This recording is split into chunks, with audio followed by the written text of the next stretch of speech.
Hey everyone, welcome back to our channel. In today's video, I'll show you guys how to message a hiring manager in LinkedIn. First, open LinkedIn app on your mobile device.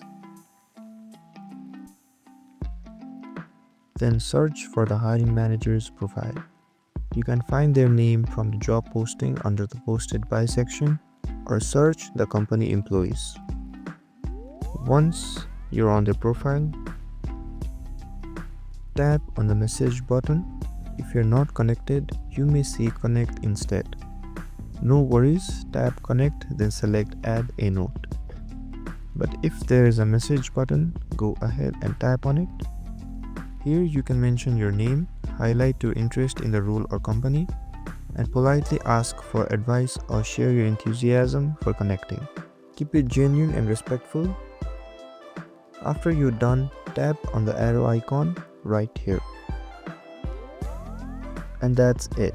Now you know how to send message to a hiring manager in LinkedIn. If you found this video helpful, don't forget to like, share and subscribe, and comment down below if there is anything else I can help you guys with. Thank you so much, and I'll see you guys next time.